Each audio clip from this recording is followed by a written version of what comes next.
20장.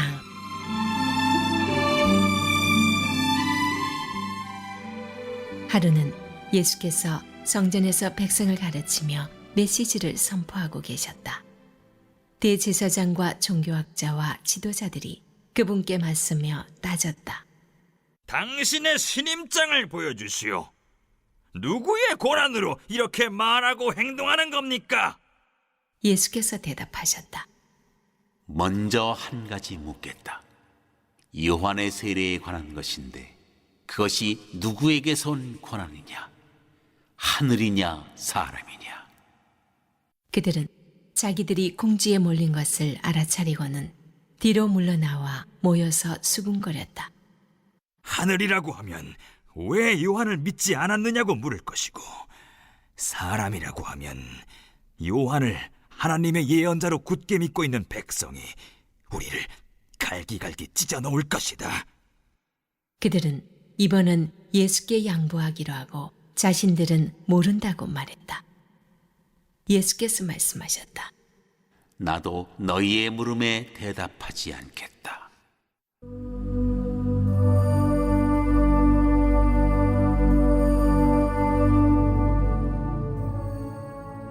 못된 소장농들 이야기.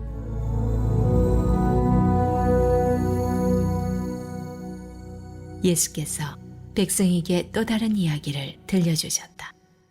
어떤 사람이 포도원을 세우고 그 포도원을 소장농들에게 맡기고 먼 길을 떠났다. 그는 오랜 시간 동안 떠나 있다가 때가 되자 수확하려고 소장농들에게 종을 한 사람 보냈다. 그러나 소장농들은 그 종을 마구 때려 빈손으로 돌려보냈다. 주인이 다시 한번 다른 종을 보내자 소장농들은 그 종도 멍이 들도록 때려 빈손으로 돌려보냈다. 주인이 세 번째로 종을 보내자 소장농들은 그 종을 머리부터 발끝까지 두들겨 패서 길거리에 내다 버렸다. 그러자 포도원 주인이 말했다. 이렇게 해야겠다. 내 사랑하는 아들을 보내자. 저들이 내 아들만큼은 존중하겠지. 그러나 아들이 오는 것을 본 소장농들은 재빨리 머리를 맞대고 의논했다. 지금이 기회다. 이자는 상속자다. 그를 죽이고 우리가 재산을 다 차지하자.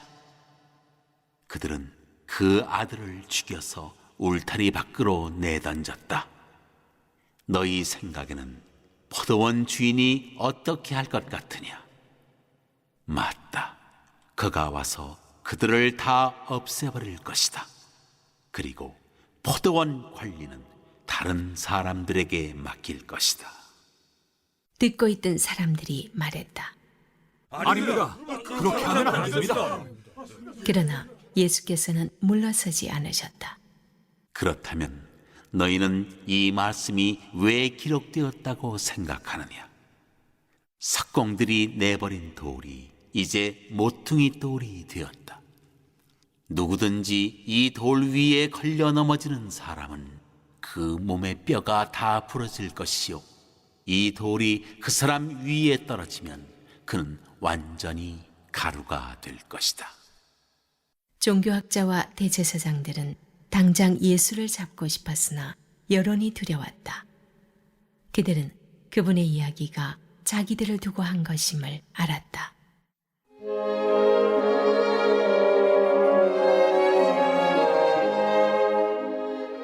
황제의 것, 하나님의 것.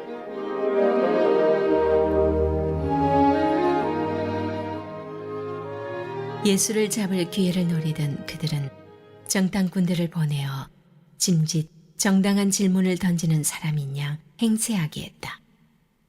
그들은 그분을 속여서 율법에 저촉될 만한 발언을 하게 만들 속셈이었다. 그래서 예수께 물었다.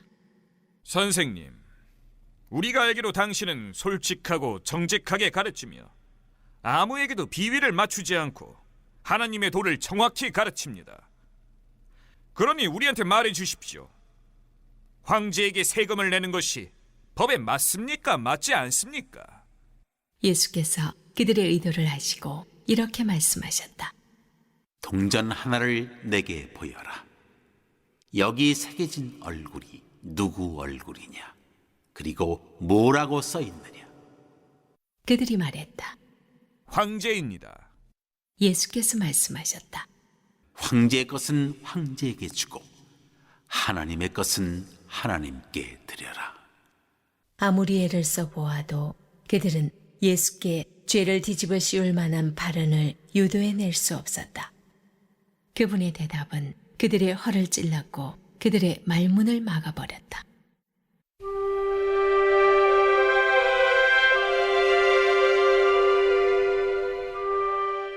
부활에 관한 가르침.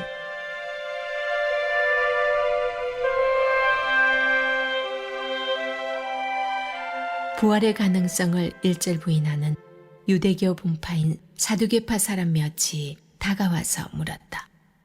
선생님, 모세는 기록하기를 남자가 자식 없이 아내를 두고 죽으면 그 동생의 형수와 결혼해서 자식을 낳아줄 의무가 있다고 했습니다.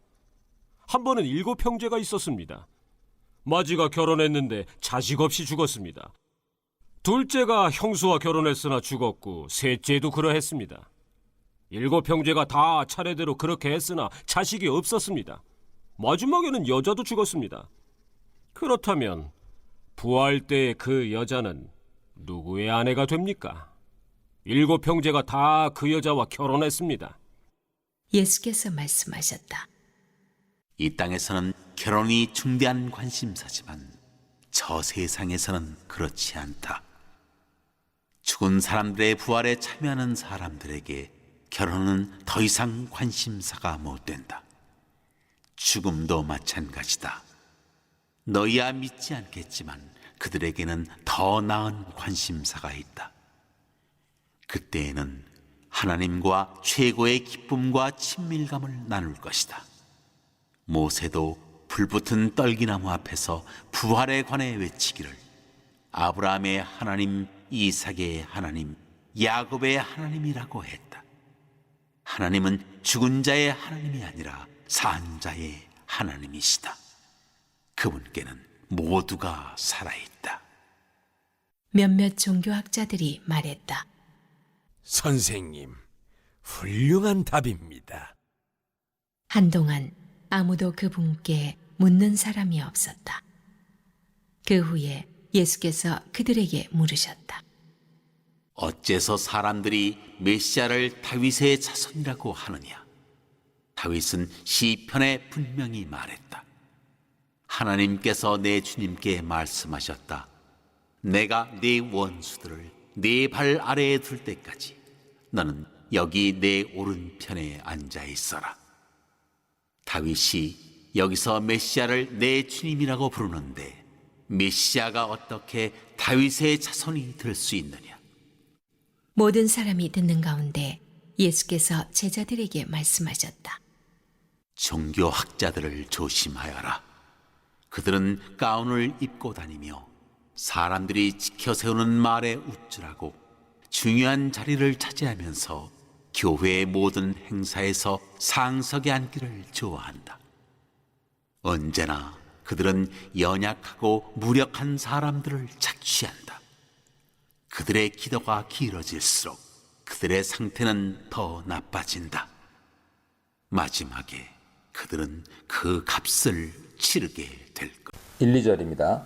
산헤드린 공회를 구성하는 대제사장들, 서기관들, 장로들이 예수께 몰려와서 항의합니다. 예수께서 성전뜰에서 장사하는 사람들을 쫓아내신 일이 못마땅했던 것 같습니다. 그래서 무슨 권위로 그런 일을 했느냐고 따져 묻습니다. 이런 반응은 성전뜰에서 장사하는 것을 허용한 기관이 산헤드린이었음을 알려주죠. 그들은 예수 행동이 자기들 권위에 대한 도전이라 생각했을 것이고, 특히 성전을 강도 소굴에 비유한 예수 발언이 자기들을 강도로 간주하여 모독한 것이라 생각했을 것입니다. 그들은 어느 쪽으로 대답해도 함정에 빠질 수밖에 없는 교묘한 질문을 가지고 왔습니다. 예수 권위가 어디서 온 것이냐는 질문이죠. 하나님으로부터 왔다 하면 신성모독으로 몰고, 사람으로부터 왔다 하면 산헤드린 결정을 무시하고 사사로의 불법을 행했다는 이유로 처벌할 심산이었을 것입니다. 성전에 들어와서 소란을 피우고 성전 지도자들을 강도라고 모독했다는 죄를 뒤집어 씌우려 했던 것이죠. 3, 4절입니다. 예수께서는 산헤드린 의원들이 던진 질문에 담긴 함정을 간파하셨을 것입니다. 그래서 어느 쪽으로도 대답하지 않으시고 역질문을 던지십니다. 그렇지만 예수께서 던지신 역질문에는 산헤드린 의원들의 질문에 대한 답변이 전제되어 있습니다.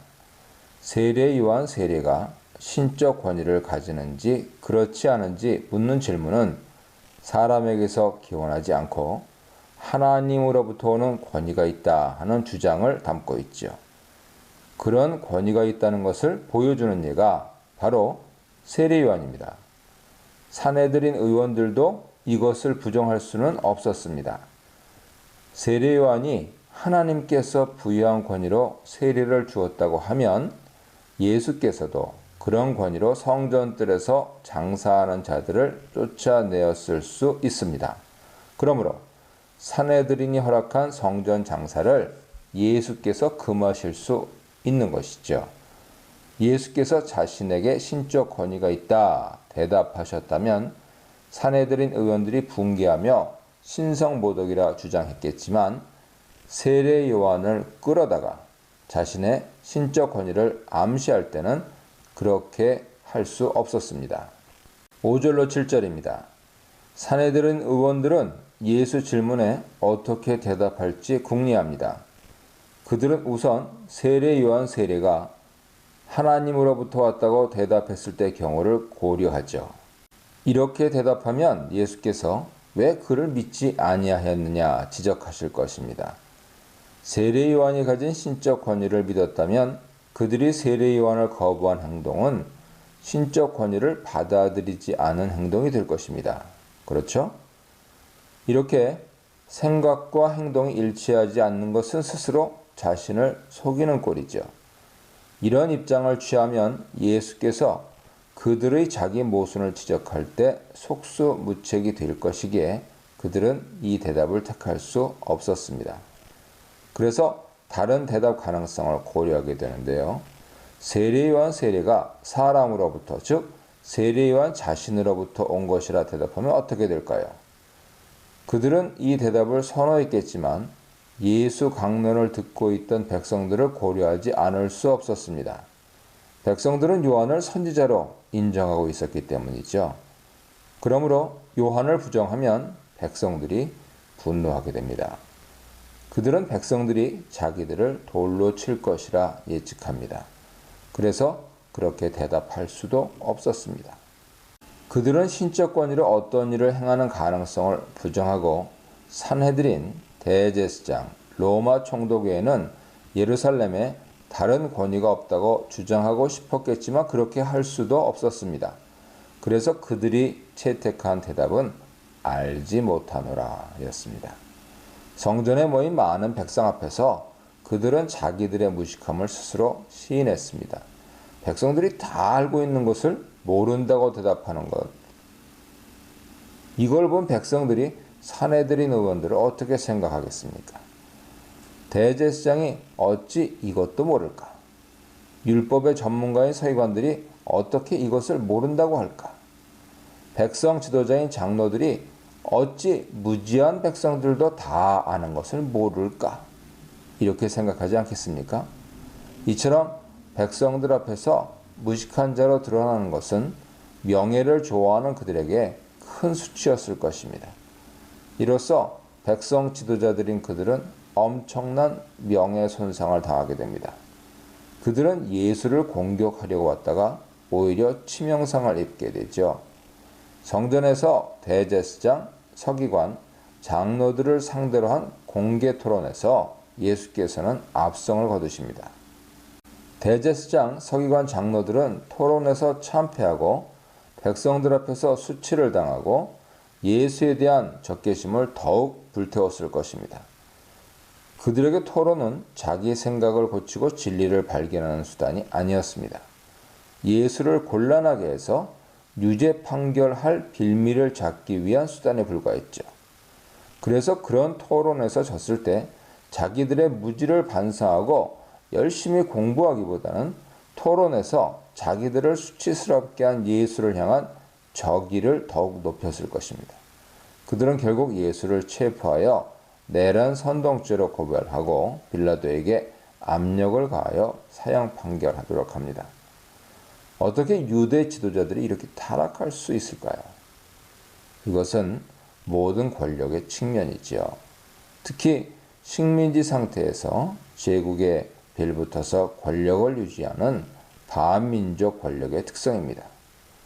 그들은 유대 지도자이기는 했지만 유대 민족 존경을 받는 민족 지도자가 아니고 민족을 압제하는 로마 세력에 빌붙어 권력을 누리면서도 백성들의 존경을 받고 명예를 누리고 싶어하는 자들이었죠. 이런 사악한 지도자들이 백성 존경을 받으면서 자기들의 결정을 무시하는 예수를 좋아할 리 없었습니다.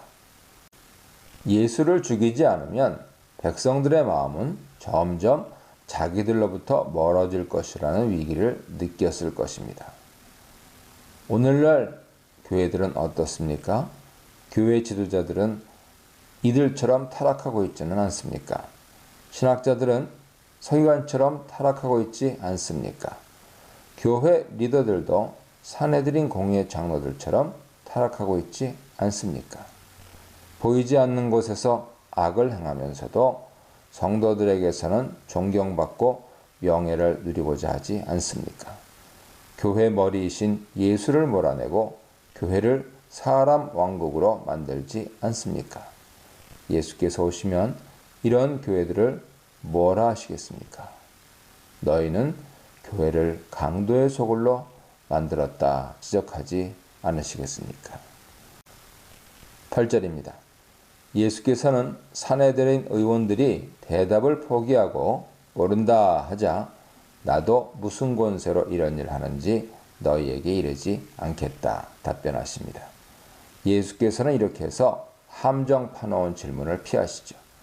그러면서도 역질문을 통해서 성전뜰에서 장사꾼들을 내쫓은 자신 행동이 신적 권위로 수행된 것임을 암시하십니다. 예수께서는 하나님으로부터 오는 메시아 권위로 사내들인 공유의 결정을 무시하시고 성전뜰에서 장사하는 자들을 내쫓으십니다. 이것은 세상 권위든지 교권이든지 하나님 권위 아래 있음을 보여줍니다. 하나님께서는 세속 권위든 종교 권위든 무조건 인정하지는 않으십니다. 그들이 잘못 결정을 할 때 메시아 예수를 통해 보여주셨듯 심판하실 수 있습니다. 하나님은 모든 권력과 권위의 최종 심판자시죠. 이 문단에서는 예수님을 시험하는 지도자들, 역질문을 던져 저들의 자기 모순을 드러내신 예수님, 침묵을 통해 탐욕을 감춘 지도자들에 대해 묵상해 보시기 바랍니다. 9절로 12절입니다. 포도원 농부 비유는 예수 권위가 어디서 온 것인지 묻는 사내들인 의원들의 질문에 답하는 맥락에서 주어진 것입니다. 그러므로 이 비유는 예수 권위가 어디서 온 것인지 알려주죠. 포도원은 시편 80편 등을 배경으로 이스라엘을 비유하기에 적합한 용어입니다. 그러므로 포도원 주인은 이스라엘 주인이신 하나님을 가리킨다고 볼 수 있죠. 하나님께서 보내시는 종들이 누굽니까? 선지자들입니다. 예레미야 7장 25절 이하에서 하나님은 선지자들을 나의 종이라 부르십니다. 그렇다면 포도원 농부들은 누굽니까? 이스라엘을 관리하는 지도자들이죠. 하나님은 선지자들을 이스라엘 지도자들에게 보내어 열매를 요구하십니다. 그러나 이스라엘 지도자들은 그들을 때리고 거저 보내죠. 이스라엘 지도자들은 선지자들을 통해서 명하시는 하나님 요구를 듣지 않고 선지자들을 박해했습니다. 13절로 15절입니다. 하나님께서는 마침내 아들을 보내십니다. 유대인들의 언어 속에서 하나님의 아들은 종말에 오시는 구원자 메시아를 가리키지요. 누가복음에서 하나님 아들은 예수십니다. 그러므로 포도원 주인이 아들을 포도원 농부들에게 보냈다는 비유 속의 이야기는 하나님께서 메시아 예수를 이스라엘 지도자들에게 보내셨음을 뜻하죠. 포도원 농부들은 포도원 주인 아들을 보고 의논합니다. 그들은 포도원 상속자를 죽이고 포도원을 차지하자고 합의합니다. 그리하여 포도원 주인 아들을 죽입니다. 이것은 이스라엘 지도자들이 예수를 죽일 것임을 예언하면서 그들이 그렇게 하는 목적을 폭로하지요. 그들이 예수를 죽인 이유는 예수께서 메시아로서 이스라엘 상속자이기 때문입니다. 그들은 상속 재산을 주인으로부터 빼앗기 위해 아들을 죽입니다. 그들은 예수께서 메시아이신 줄 알고 메시아 왕국을 자기들이 차지하려고 메시아를 죽입니다. 이것은 하나님에 대한 반역이죠. 예수께서는 자신이 하나님의 아들로서 하나님으로부터 받은 권위로 성전뜰에서 장사하는 자들을 내쫓으셨음을 비유를 통해 알려주십니다. 대제사장과 산헤드린 의원들이 자신을 죽일 것도 이 비유를 통해 예언하십니다. 그들이 예수를 죽이는 목적은 이스라엘 나라를 하나님으로부터 빼앗아 자기들이 차지하기 위한 것임을 알리십니다. 하나님께서 죄인이신 이스라엘 나라를 메시아를 죽이고 빼앗아 차지하려고 한 산헤드린 공의회의 반역 모습이 우리들에게는 없는가 묵상해 보아야겠습니다. 새 이스라엘인 교회를 주인이신 하나님으로부터 빼앗아 차지하려는 시도는 발견되지 않습니까? 안타깝게도 그런 시도가 없지 않다 말할 수 없습니다. 교회를 자신의 것으로 만들고자 하는 현대판 포도원 농부는 우리 가운데도 있습니다. 때로는 목회자들이, 때로는 장로들이 그렇습니다. 장로 교회이므로 장로들의 것이라고 주장하는 이들도 있고, 교회를 사유화하여 혈육에게 물려주려는 시도를 하는 이들도 있습니다. 이것은 모두 교회의 주인이신 하나님께 대한 반역이죠. 포도원 주인은 자신의 아들을 죽인 농부들을 어떻게 하겠습니까? 그들을 진멸할 것입니다. 그리고 포도원을 다른 사람들에게 넘길 것입니다. 이처럼 하나님은 메시아를 죽인 이스라엘 지도자들을 어떻게 하시겠습니까? 그들을 진멸하실 것입니다. 그리고 이스라엘을 다른 사람에게 맡겨 다스리게 하실 것입니다. 이 비유의 예언대로 이스라엘 지도자들은 로마 군대에 의해 서기 70년 진멸됩니다. 이스라엘을 회복한 새 이스라엘인 교회는 12사도들에게 맡겨집니다. 새 이스라엘인 하나님 교회를 사유화하는 자들도 하나님께서 심판하실 것임을 우리는 이 비유를 통해 알 수 있습니다. 옛 이스라엘을 사유화하고자 한 지도자들이 심판당하고 옛 이스라엘이 멸망했다면 더 크고 위대한 새 이스라엘을 사유화하고자 하는 자들은 얼마나 더 큰 심판을 당할까요? 17, 18절입니다. 예수께서는 시편 118편 22절을 인용하시며 비유와 연관지으십니다. 포도원 농부 비유는 시편에 이미 기록되어 있는 말씀을 비유로 풀어주신 것이죠. 시편은 건축자들이 버린 돌이 모퉁이 머릿돌이 되었다 전합니다. 건축자는 유대인들 언어 속에서 지도자들을 가리키고 돌은 히브리어로 아들과 발음이 비슷합니다. 에벤과 벤이죠. 그래서 아들을 상징하기도 하므로 건축자들이 버린 돌은 유대 지도자들이 배척한 하나님 아들을 가리킨다 해석될 수 있습니다. 그렇다면 하나님의 아들 메시아의 고난은 이미 시편이 예언한 것이죠. 이 시편 예언대로 예수께서는 유대 지도자들에게 고난당하시고 죽임당하십니다. 그런데 이것이 끝이 아닙니다. 시편은 예수 부활도 예언합니다. 이 돌은 모퉁이의 머릿돌이 됩니다. 예수께서는 유대 지도자들에게 배척당하고 죽임당하시지만 마침내 부활하여 새 이스라엘인 교회의 머리로 세워지십니다. 예수께서는 이 돌에 대항하는 자들이 어떻게 되는지 말씀하시죠. 부딪히는 자는 깨어지고 가루가 되어 흩어질 것입니다. 예수께 대항하는 자의 최후가 이와 같을 것이죠. 예수를 배척한 사내들인 의원들이 서기 70년에 어떻게 진멸되었는지 보고 우리는 교훈을 얻어야 합니다. 예수께서 교회의 주인이심을 부정하고 자기들의 왕국을 만드는 자들은 돌에 부딪힌 사람처럼 깨질 것입니다. 예수 주권에 대항하여 견딜 수 있는 자는 없습니다. 예수를 왕으로 모시지 않는 세상 나라들과 세상 사람들은 예수께서 재림하실 때 심판받을 것입니다. 그러나 예수를 왕으로 모신 기관인 교회 지도자들이 예수 왕권을 찬탈하는 시도를 할 때 예수께서는 그들을 어떻게 하실까요? 그들은 서기 70년에 예루살렘이 망하고 성전이 파괴된 경우에서 보듯이 재림하시기 전에 심판당할 수 있습니다. 교회를 사유화하며 예수 왕권을 찬탈하는 역적 행위를 하는 것은 어리석은 행동이죠. 그것은 교회의 머리 대신 자리에서 예수를 땅에 떨어뜨리며 그 떨어지는 돌에 부딪히는 행동입니다. 그것은 교회 기초 자리에 계신 예수를 몰아내려고 그 돌 위에 뛰어내려 부딪히는 행동입니다. 이렇게 부딪힌 자들은 산산조각 날 것입니다. 교회는 영원히 서겠지만 그들은 흔적도 없이 사라질 것입니다. 우리는 서기 70년에 예루살렘이 멸망한 사건을 보고 교훈을 얻어야 합니다. 복음서 말씀은 유대인 지도자들이 나쁘다는 결론만을 전하는데 그치지 않습니다.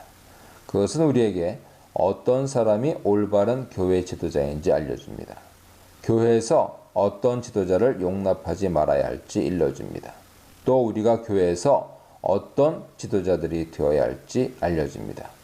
우리는 예수의 왕권과 주권에 도전해서는 안 됩니다. 교회는 하나님의 것이며 그 상속자이신 예수의 것이죠. 우리는 교회를 관리하도록 세워진 종들일 뿐입니다. 종의 자세를 끝까지 유지하며 예수께서 요구하시는 열매를 내놓아야 합니다. 열매를 내놓기 싫어서 예수를 대항하여 반란을 일으켜서는 안 되죠. 우리는 교회를 맡기신 하나님께서 요구하시는 열매를 성실하게 내어드려야 합니다. 그렇게 하기 위해서는 먼저 열매 맺는 성도, 열매 맺는 교회, 열매를 내어드리는 목자가 되어야 할 것입니다.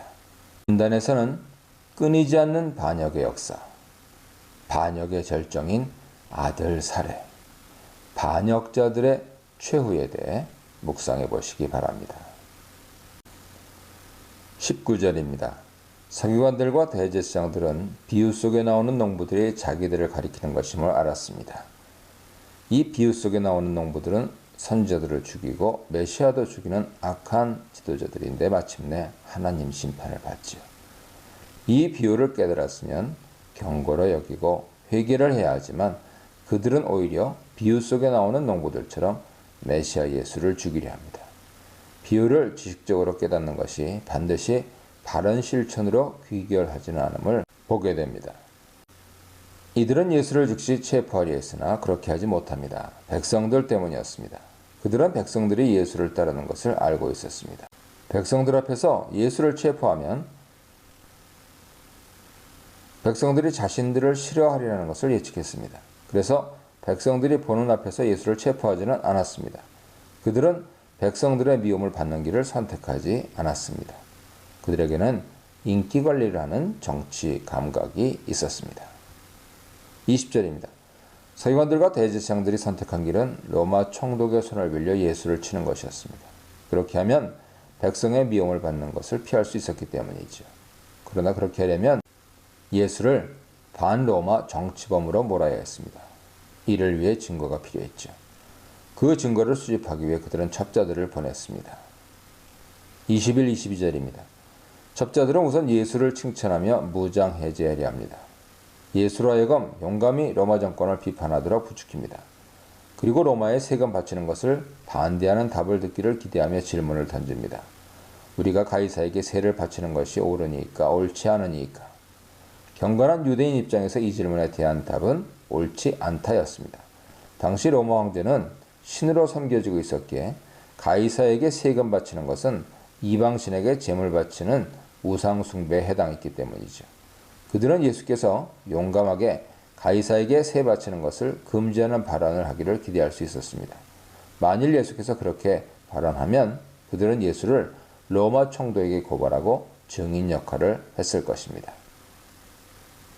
23, 25절입니다. 예수께서는 첩자들의 관계를 파악하셨습니다. 그래서 이 관계를 피하시며 지혜롭게 대답하십니다. 가이사에게 세금으로 내는 은전인 데나리온을 가지고 오라 하시고 그 은전이 신의 아들로 숭배되는 황제 형상을 새긴 우상임을 지적하십니다. 이 은전에는 신성한 아우구스투스의 아들 티베리우스 아우구스투스가 아우구스투스 가이사라고 적혀 있었습니다. 그리고 티베리우스 가이사의 형상을 새겼기 때문에 이것은 신의 아들의 형상을 새긴 것이었습니다. 이러한 우상을 이스라엘 땅에서 제하여 로마 황제 가이사에게 돌려주는 것은 지극히 구약 성경 명령에 부합하는 행동입니다. 그러므로 경건한 유대인들은 이 말씀을 들을 때 예수께서 로마에 세금 내는 것을 찬성했다 비판할 수 없었을 것입니다. 예수께서는 로마 황제를 인정하지 않고 오히려 우상으로 간주하는 듯한 발언을 하시면서도 로마에 세금 내는 것을 반대하셨다는 누명 쓰는 일을 피하십니다. 오히려 로마에 세금 내는 것을 찬성하는 듯한 발언을 하십니다. 그러나 가이사의 것은 가이사에게 라는 말씀을 문자적으로 보면 가이사, 로마 황제를 우상으로 여겨 비판한 흔적도 없고 로마에 세금 내는 것을 찬성한 흔적도 없습니다. 그러므로 이것은 누구도 책잡을 수 없는 대답이었죠. 예수 대답은 뒤에 강조 놓이는 대조 평행법으로 구성되었습니다. 하나님의 것은 하나님에게. 여기에 예수의 강조가 놓여 있습니다. 예수께서 참으로 강조하려 하신 말씀은 로마에 세금을 내라는 것이 아니었죠. 그것은 하나님 형상으로 창조된 인간들이 하나님을 마음과 목숨과 힘을 다하여 사랑해야 한다는 것이었습니다. 인간들이 하나님의 것이며 또한 인간들에게 주어진 모든 것이 다 하나님의 것입니다. 세상에 하나님의 것이 아닌 것은 없습니다. 이 모든 것은 하나님께 드려야 하죠. 예수 대답은 가이사의 영역을 인정한 것으로 해석되고 적용되기도 합니다. 이런 해석은 가이사 형상에 새겨지고 가이사를 신의 아들이라고 선언하는 글이 새겨진 데나리온을 확인시킨 후에 이것들을 가이사에게 돌려주라고 하신 정황을 무시한 해석입니다. 예수께서는 로마에 세금 내는 것을 금하신 적은 없지만 그렇다고 해서 로마 정권을 정당화하신 적도 없습니다. 오히려 로마 황제가 신의 아들이라고 선언되고 새겨진 데나리온을 우상으로 여겨 로마 황제에게 돌려주라고 하신 것은 로마 정권에 대한 근본적인 비판에 해당합니다. 그럼에도 불구하고 예수께서 반로마적 군사행동이나 세금 납부 거부 운동을 하지 않았음도 분명합니다. 예수께서는 불필요하게 로마 제국과 충돌하는 길을 피하셨죠. 예수께서 오신 이유는 군사력으로 세상을 정복하기 위한 것이 아니었기 때문입니다. 그러나 재림하실 때에는 예수께서 온 세상을 심판하실 것입니다. 재림을 기다리는 그리스도인들은 어떻게 해야 하겠습니까? 세상 제국을 절대화하거나 우상화해서는 안 되죠. 그러나 세상 제국을 악마처럼 여길 필요도 없습니다. 교회는 세상 제국과 경쟁하는 또 하나의 제국이 아니라 세상 속에서 세상을 구원하는 빛과 소금이지요. 오늘날 우리는 세상 제국에 대해 어떤 태도를 보입니까? 식민 통치를 받을 때 식민지 백성은 제국에 얼마나 협조해야 합니까? 신사참배는 국가 의례이므로 마땅히 해야 한다고 말할 수 있을까요? 우리는 너무도 쉽게 가이사의 것은 가이사에게 하는 말씀을 우리 편의대로 왜곡하여 남용하고 있습니다. 우리는 과연 하나님의 것은 하나님에게 얼마나 순종합니까? 하나님의 것은 11조에 불과합니까? 우리 삶의 모든 영역, 경제 영역, 학문 영역, 예술 영역, 국가 영역, 국제 영역, 모든 영역이 하나님 주권 영역에서 벗어날 수 없습니다. 우리는 하나님 영역을 종교 영역으로 좁혀놓지는 않습니까? 정권에는 무조건 순복하고 하나님 말씀에는 율법 회주론을 운운하며 불순종하고 신약에 담긴 하나님 말씀에 대해서는 행위 구원론을 배격한다는 명제로 불순종하지 않습니까? 우리는 과연 하나님의 것을 하나님께 돌려드리고 있습니까? 하나님 말씀을 개인 윤리 영역에서도 지키기를 거부하면서 어떻게 전 우주 영역에 하나님 주권을 적용할 수 있겠습니까? 예수 대답을 듣고 첩자들은 아무 책잡을 말을 발견하지 못합니다. 예수님 대답에 놀라 침묵하죠. 그들은 더 이상 어떤 질문도 하지 못하고 논박도 하지 못합니다. 그래서 예수를 로마 총독에게 넘길 사유를 찾는 대제사장들과 서기관들의 계획은 수포로 돌아갑니다. 이 문단에서는 완악한 그리고 집요한, 위선적인 그리고 간교한, 이에 반해 지혜로운 그리고 적실한 문답에 대해 묵상해 보시기 바랍니다. 27절로 33절입니다. 사두개인들이 예수께 와서 부활이 없음을 논증합니다. 그들은 부활이 없다고 믿는 유대교 분파입니다. 주로 제사장들, 모세오경만을 성경으로 믿는 자들이었죠. 그들은 모세오경이 부활을 가르치지 않는다고 믿었습니다. 바리새인들이 믿는 부활 사상은 바벨론 포로 시절을 통해 들어온 외래 사상이라 여겼습니다. 사두개인들은 모세오경 중에 한 구절인 신명기 25장 5절을 토대로 해서 논증했습니다. 이 말씀에 따르면 아들 없이 형이 죽으면 동생이 형수를 취하고 아들을 낳게 하여 형의 가문을 이어주어야 했습니다. 그런데 이렇게 하면 부활 후에 한 여인에게 여러 명의 남편이 있게 되는 문제가 생긴다는 것이 사두개인들의 지적이었죠. 물론 1처 다부제를 인정하면 되겠지만 사두개인들은 현세만이 아니라 부활 후에도 1처 다부제란 있을 수 없다 생각하고 이런 논증을 했습니다. 사두개인들이 생각한 부활 이후 생활과 사회 모습은 현세 생활과 비슷한 것이었습니다. 부활한 자들도 결혼을 하고 결혼 제도마저 현세와 동일하다 전제했죠. 이 전제는 검증되지 않았음에도 불구하고 그들은 논증을 위해 사용했습니다. 그런데 겉보기에는 그들의 부활 반대 논증은 모세오경 신명기 25장 5절에 토대한 것처럼 보입니다. 그들의 논증은 오직 성경에 토대하여 부활 가능성을 부정한 것처럼 위장된 이상한 논증이었습니다. 34, 36절입니다. 예수께서는 부활 후에 결혼이라는 것이 존재하지 않는다 지적하시므로 이 논증을 격파하십니다. 부활함을 얻기에 합당히 여김을 받은 자들은 장가가고 시집가는 일이 없고 그들은 다시 죽을 수도 없나니 이는 천사와 동등이요 부활의 자녀로서 하나님의 자녀입니다. 부활 후에는 결혼이 없고 천사와 같으므로 부활은 형사취수법을 담고 있는 신명기 25장 5절과 모순되지 않습니다. 부활 후에 천사와 같다는 것은 유대인들의 문헌 바룩 이서 51장 10절에도 나오는 바입니다. 유대인들이 널리 받아들인 생각이죠.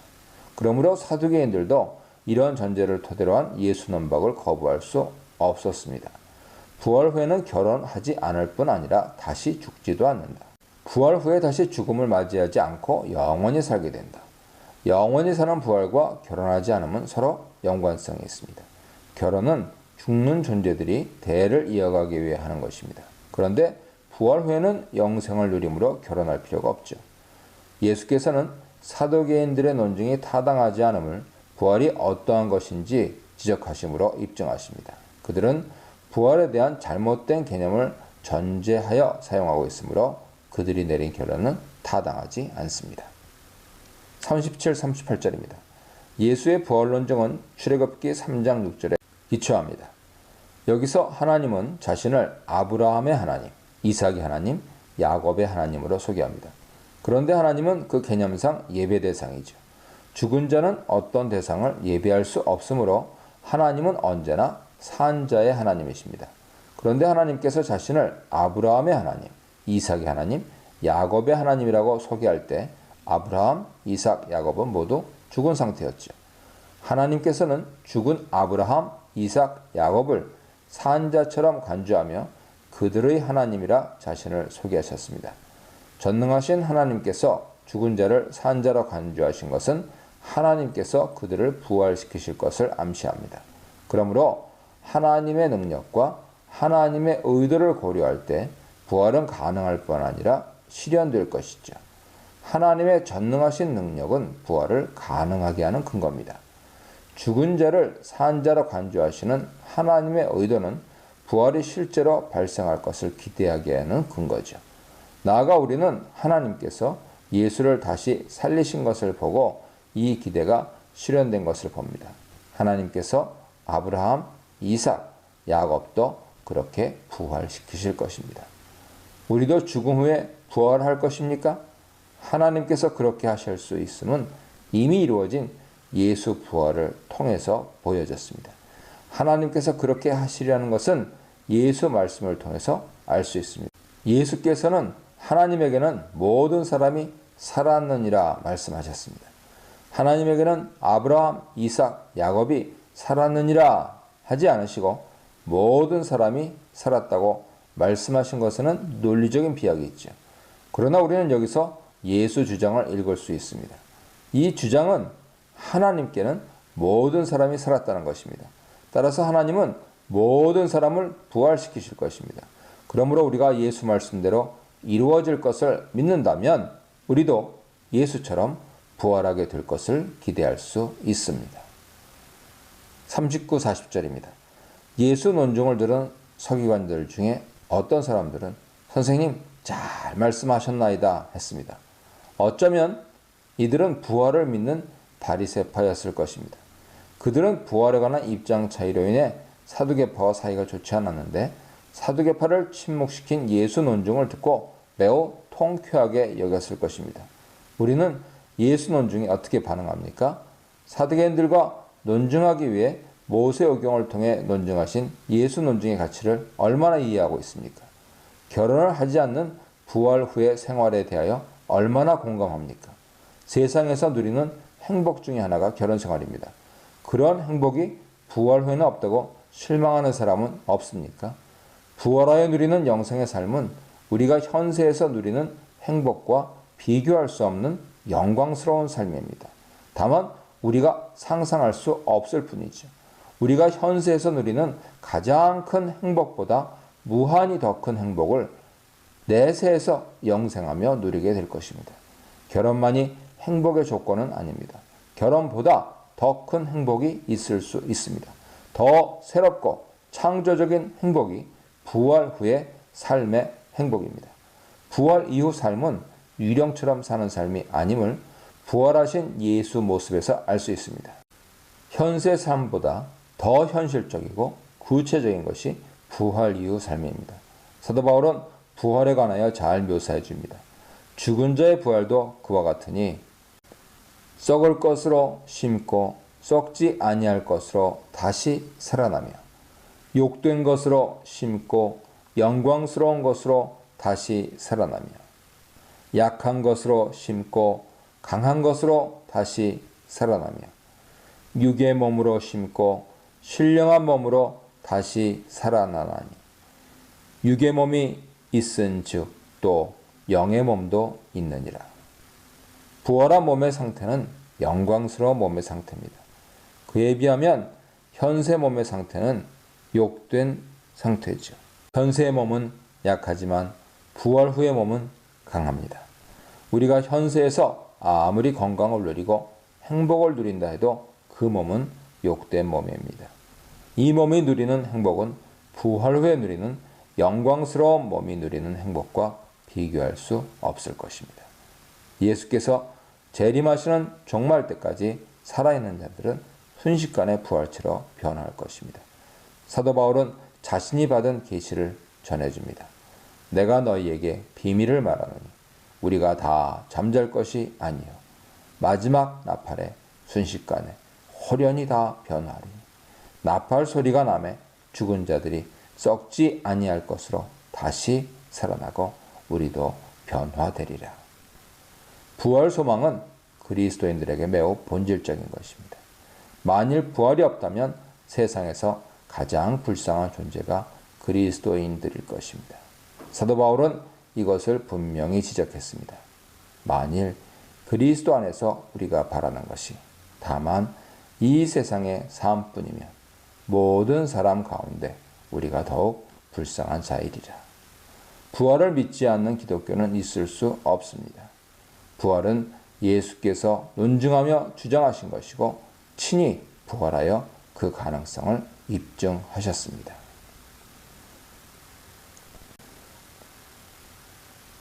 이 문단에서는 부활은 없다, 아니 없어야 한다, 혹은 부활은 있다, 있을 수밖에 없다. 부활, 그것은 상상 이상이다에 대해서 묵상해 보시기 바랍니다. 41, 44절입니다. 예수께서는 성전에서 기독론을 강론하시며 당시의 메시아를 가리키는 데 사용된 다윗의 자손이라는 칭호를 비판하십니다. 비판 근거로 예수께서는 시편 110편 1절을 사용하십니다. 메시아를 다윗 비슷한 존재로 보는 메시아 사상은 시편에 어긋나지요. 메시아는 다윗 자손이 아니라 다윗의 주입니다. 메시아는 다윗보다 열등한 존재가 아니라 다윗보다 우월한 존재죠. 메시아는 또한 다윗과 같은 군사 정복자가 아닙니다. 우리는 예수를 메시아로 믿습니다. 그런데 우리는 서기관들의 메시아 사상을 가지고 있지는 않은지요. 물론 우리도 예수께서 군사력을 사용하지 않으셨다는 것을 압니다. 그럼에도 불구하고 우리는 지금 물리력을 사용하는 해결책을 선호하지 않습니까? 십자가 고난을 통하여 세상을 구하신 예수 모습을 배우는 제자의 길이 아니라 세상과 힘으로 싸워 이기는 승리주의에 빠져 있지 않습니까? 세상과 물리적 힘 대결로 이겨보려는 생각이 은연중에 그리스도인들의 생각 속에 들어가 있습니다. 기독교인을 대통령으로 세워야 한다는 생각이 그러하죠. 그렇게 기독교인이 정치 권력을 잡음으로써 무언가 이룰 수 있다고 생각한다면 그것은 승리주의이고 십자가 길과는 거리가 멉니다. 당시 유대인들이 군사적 메시아 사상에 빠져 있었듯이 오늘날 그리스도인들도 모르는 사이에 물리적인 힘을 추구하는 잘못에 빠지고 있습니다. 예수께서는 이방인을 힘으로 정복하는 메시아가 아니셨습니다. 예수를 따르는 교회는 힘으로 세상을 억눌러 무언가 이루려 해서는 안 됩니다. 십자가 사랑으로 세상을 대할 때 교회는 패배하는 것 같지만 부활 승리를 경험하게 됩니다. 45, 47절입니다. 예수께서는 서기관들의 메시아 사상을 비판하신 후에 그들 행동을 비판하십니다. 우선 서기관들의 복장을 비판하십니다. 서기관들은 그들이 입는 하얀 예복을 입고 다니기를 즐겼습니다. 그들의 신분이 드러나면 좀 더 존중받기 때문일 것입니다. 예수께서는 그러한 서기관을 조심하라 명하십니다. 왜 조심해야 할까요? 그들은 명예를 좋아하는 자들이기 때문입니다. 우리는 본문에서 명예를 좋아하는 종교 지도자들을 조심하라는 경고를 받음과 동시에 그러한 종교 지도자가 되지 말도록 경고받습니다. 우리는 혹시 박사가운이나 목사가운 입는 것을 좋아하지 않습니까? 그런 복장으로 설교를 하면 기분이 좋아지지 않습니까? 그렇다면 조심해야 합니다. 어느새 명예를 좋아하게 된 것이고 자신이 특별한 존재라고 여기는 교만에 사로잡힌 것이죠. 예수께서는 시장에서 인사받는 것을 즐기는 서기관들을 경계하라 하십니다. 시장에서 모르는 사람에게 인사를 받는 것을 즐기는 것은 마치 연예인이 팬들에게 인기 얻는 것과 흡사합니다. 팬들은 인기 연예인을 기억하고 알아보고 환호하지만 인기 연예인은 팬들의 얼굴을 기억하지 못합니다. 서기관들은 연예인도 아니면서 그렇게 대중들이 알아채고 인사하는 것을 즐겼습니다. 못 알아보고 인사하지 않으면 기분 나쁘기에 서기관 예복을 입고 다닙니다. 이런 서기관을 예수께서 경계하라 하시는 것이죠. 우리 시대에는 이런 종교 지도자들이 없습니까? 만일 있다면 조심해야 합니다. 우리는 서기관들처럼 대중 인기를 갈망하지 않습니까? 만일 그렇다면 회개하고 고쳐야 합니다. 사람에게 인정받고자 하는 욕망은 우리가 하나님께 영광 돌리는 것을 방해하면서 하나님께 인정받고자 하는 것도 방해합니다. 대중에게 비친 허상을 자기 자신인 줄 알고 자신의 인생이 아닌 인생을 사는 오류에 빠집니다. 대중이 원하지 않는 것은 하지 않는 소신 없는 사람이 되기도 합니다. 대중이 원하는 것이면 잘못된 것임에도 불구하고 하게 되는 비참한 자리로 전락하기도 합니다. 이것이야말로 거짓 선지자의 길입니다. 그렇게 해서 사람들의 인정을 받는 자에게는 화가 있음을 예수께서 분명히 선언하신 바입니다. 누가복음 6장 26절 보세요. 예수께서는 회당의 높은 자리에 앉기를 좋아하는 서기관들을 조심하라 명하십니다. 회당에서도 특별한 존재인 양 대중과 구별된 자리에 앉기를 좋아하는 자들의 마음 상태는 참된 경건과 거리가 멀죠. 우리 시대에도 이런 사람들은 존재합니다. 예배당 강대상 뒤에 놓인 의자들에 앉기를 좋아하는 사람들이 없지 않습니다. 조심해야 할 대상이죠. 우리는 그런 의자에 앉기를 좋아하지 않습니까? 그 의자에 앉으면 마음이 편하고 기분이 좋아지고 평범한 의자에 성도들과 함께 앉으면 기분이 좋지 않고 만일 그렇게 되고 있다면 늦기 전에 회개하고 바로 잡아야 합니다. 우리는 예수께서 비판하신 서기관들처럼 되어선 안 됩니다. 예수께서는 잔치 윗자리를 좋아하는 서기관들을 조심하라 하십니다. 잔치에 초대받을 때 주인 옆에 앉기를 원하는 사람이 높은 관직은 얼마나 더 원하겠습니까? 우리는 그렇게 높은 직책을 탐내는 사람을 조심해야 합니다. 만일 우리가 그렇게 높은 직책을 탐내고 있다면 늦기 전에 고쳐야 하죠. 그런 부류 사람은 예수께서 조심하라 경계하신 유행이므로 우리는 그렇게 돼서는 안 되는 것이죠. 예수께서는 과부의 가산을 삼키는 서기관들을 비판하십니다. 그들은 재물을 탐하는 자들이죠.